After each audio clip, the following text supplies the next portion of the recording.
Peeling the Onion by Gunter Grass. Translated from the German by Michael Henry Heim. Narrated by Norman Dietz. Copyright 2006 by Steitel Verlag, Göttingen. English translation copyright 2007 by Harcourt Incorporated. This unabridged audiobook is published by arrangement with Günter Grass and Steitel Verlag, and was produced in the year 2007 by Tantor Media, Incorporated, which holds the copyright thereto. Chapter 1.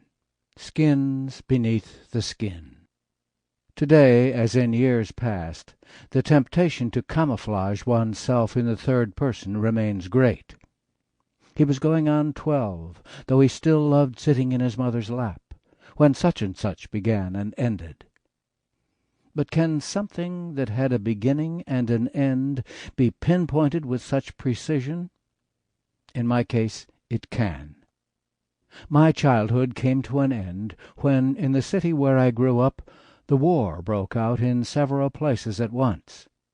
It began with an unmistakable bang, the broadsiding of a ship, and the approach of dive bombers over the Neufahrwasser dock area, which lay opposite the Polish military base at Westerplatte, and farther off the carefully aimed shots of two armored reconnaissance cars during the battle for the Polish post office in the old town of Danzig, and was heralded closer to home by our radio, a Volksempfänger, people's receiver, which stood on the sideboard in the living room. Thus the end of my childhood was proclaimed with words of iron in a ground-floor flat of a 3-story building on Labesweg in Langfuhr. Even the time of day sticks in my mind. From then on, the airport of the Free State near the Baltic chocolate factory handled more than just civilian planes. From the skylight in the roof of our building we could see smoke mounting duskily over the Freeport each time there was a new attack and a light wind from the northwest.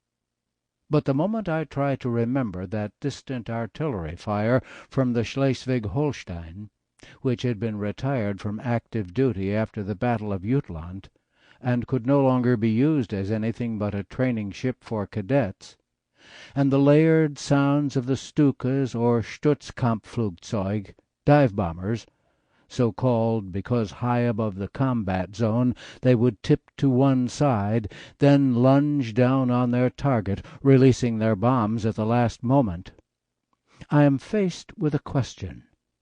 Why go back to my childhood and its clear and immutable end date, when everything that happened to me between milk teeth and permanent ones, my first day at school, scraped knees, marbles, the earliest secrets of the confessional, and later agonies of faith, all merged in the jumble of jottings that has since been associated with a person who, no sooner had he been put down on paper, refused to grow, and shattered all manner of glass with his song, kept 2 wooden sticks at the ready, and, thanks to a tin drum, made a name for himself that thereafter existed in quotable form between book covers, and claims immortality in heaven knows how many languages. Because this, as well as that, deserves to be part of the record. Because something flagrantly significant could be missing. Because certain things at certain times fell into the well before the lid went on. The holes I left uncovered until later, growth I could not halt, the linguistic give and take I had with lost objects. And let this too be said, because I want to have the last word. Memory likes to play hide and seek, to crawl away. It tends to hold forth, to dress up, often needlessly. Memory contradicts itself. Pedant that it is, it will have its way. When pestered with questions, memory is like an onion that wishes to be peeled so we can read what is laid bare letter by letter. It is seldom unambiguous, and often in mirror writing or otherwise disguised. Beneath its dry Sample complete. Ready to continue?